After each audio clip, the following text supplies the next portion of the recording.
Hey guys, it's Pack here. In today's video, I want to talk about something. It's been on my mind this morning, and I want to talk about WWE and their situation going on right now. They don't have a situation, but it's like situation for me. First of all, SmackDown last night was really good. I'd give it a B minus. The show was all right. Okay. And I do have a problem when it comes to watching the shows. So I feel like I have a problem when it comes to watching the shows. And shout outs to Froggy. You heard a little bit of the Frog Nation in the video. My bad. So shout outs to you, Froggy.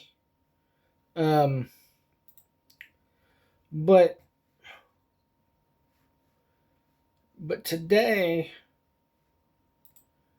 the show for me got a B minus. Okay.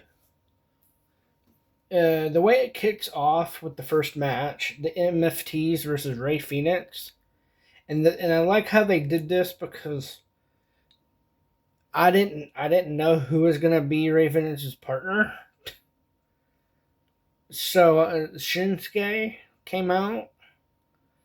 I thought that was a good pairing right there. I thought the match was good.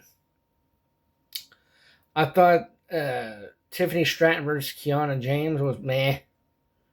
I thought it was like, you know, Tiffy time. But what followed that, Jade Cargill turning heel, a heel turn, that's all right. To be honest, I don't really give a crap, honestly. but it's all right. They could have done that way back, like way sooner than that. Because there's, and I'm gonna get into this after I give my thoughts on SmackDown. But she goes heel.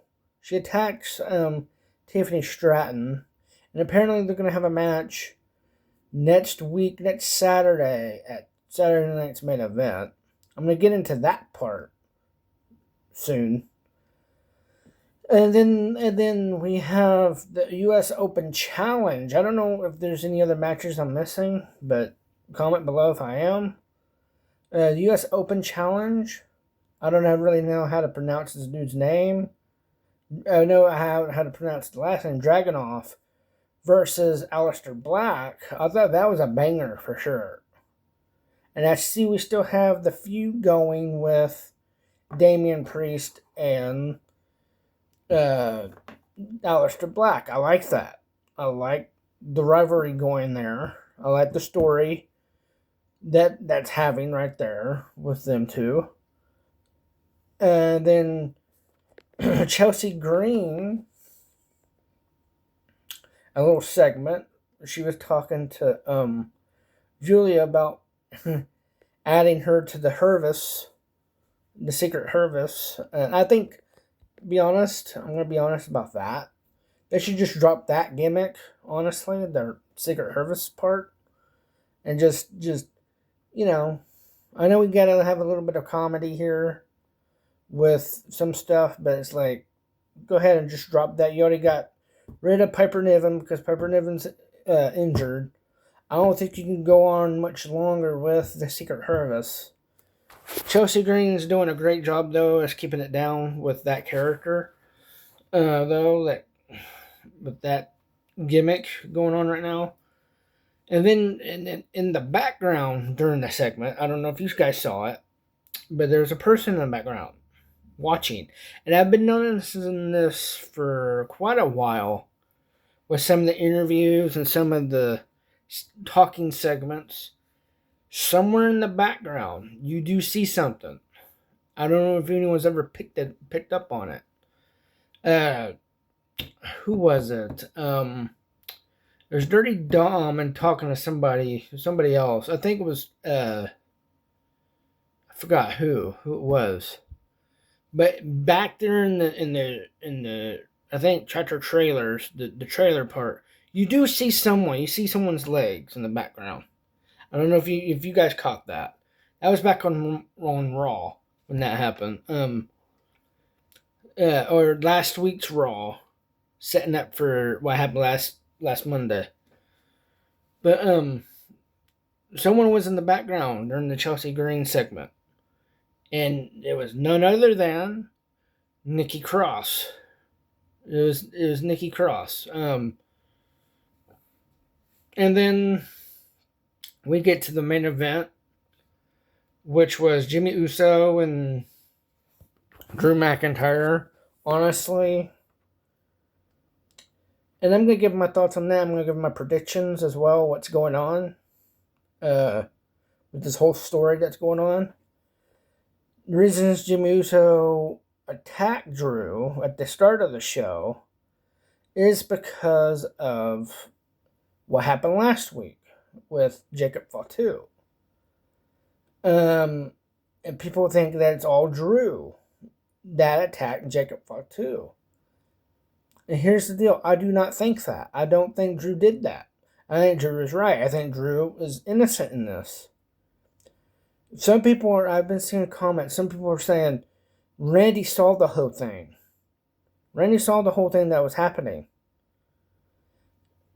And eventually at some point, I'm giving my prediction now. I'm rolling into it. Somewhere down the road, Randy's going to come out. And he's going to say, and he's going to bring out Cody. And stuff's going to happen. And I think Cody's the one who did it. I think Cody's the one who did this. Because last week on SmackDown, between Drew and Cody's match, Cody actually got himself disqualified. He actually went for it. What Kevin Owens has been telling him to do for a while. Okay, like, I missed that dude. I missed that wrestler, Kevin Owens. I wish he'd come back. I hope speedy recovery, dude. Miss seeing you in action. But yeah, that was the show. Jimmy Uso versus Drew. I thought that was. And I'm gonna be honest with you. I'm on my phone sometimes during the show. The only reason why I'm on my phone during the show because the show tends to get boring at times. That's the only reasons why I do that. Okay. And I know I shouldn't. But at the same time, it's like, my gosh. Like, you guys could have done something better. Like, when you guys kicked off the show with the tag team match in SmackDown, that got my attention because I didn't know who was going to be Rey Fénix's partner. And I thought that was good, okay? Now we're going to get to something that's been bothering me this morning and since last night. And I feel like, and if Jade Cargill and Tiffany Stratton's storyline was building up already, honestly, to me, in my opinion, I never noticed it. I never noticed it because I didn't really care. You didn't invest me into caring about the build-up going into Saturday night's main event. What build-up? Honestly, what build-up to that? Where was the build-up? There was no build-up, period. The match was just put together on the fly for next week. That match that was announced this is too soon. This is way too soon for this match. This match should take place at Survivor Series. If you want it to build up even more, and if there was already a build-up as it is, keep it going until Survivor Series. And have Tiffany Stratton put the title on the line at Survivor Series in a rivalry match. Simple. I miss when Survivor Series had rivalry matches, man.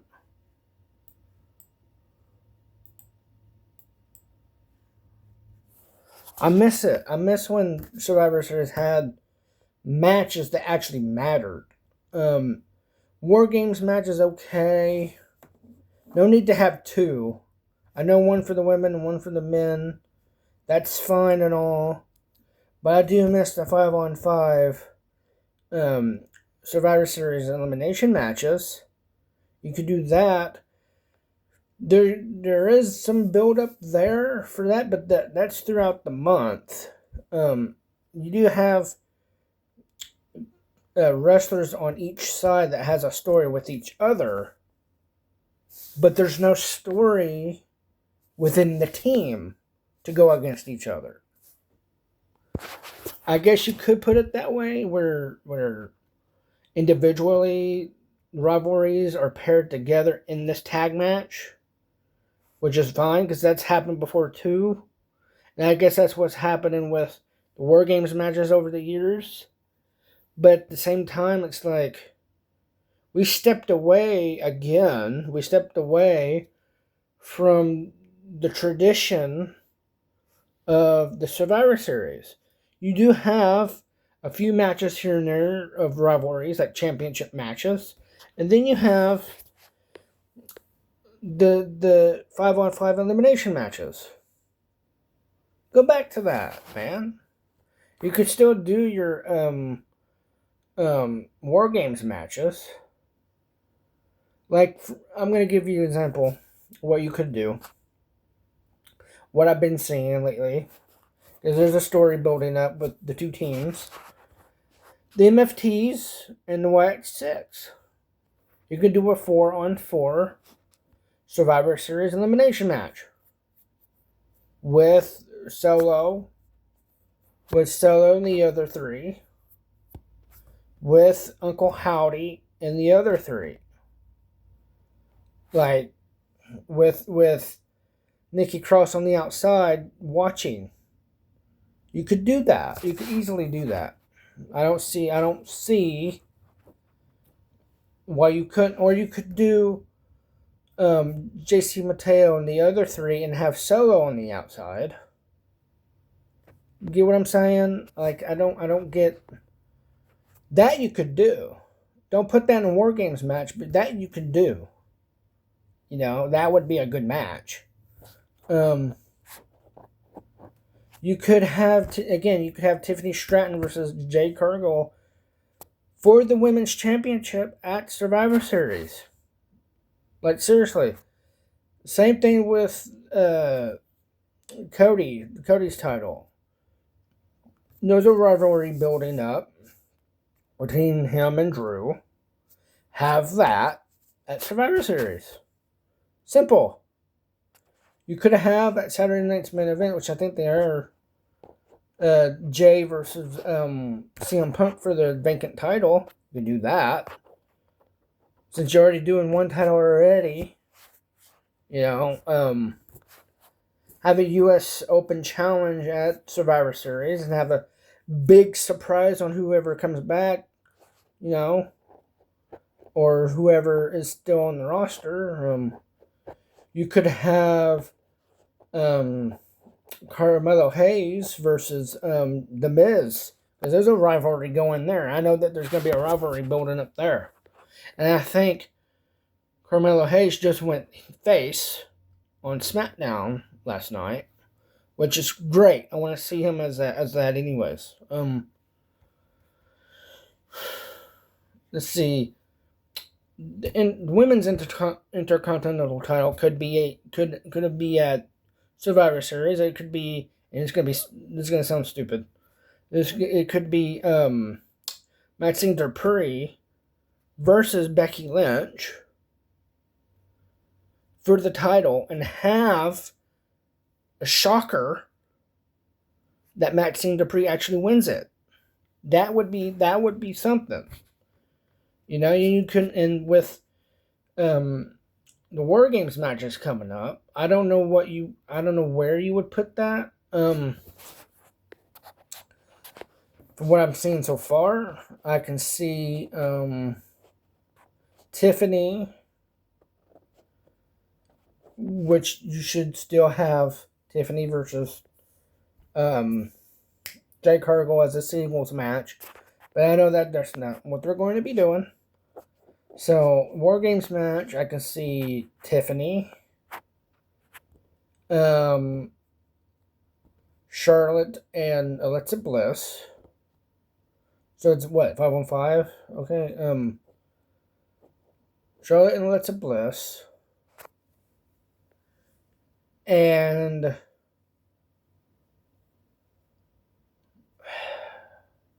Lyra and Bailey, right? Versus Jade Cargill, Nia Jax,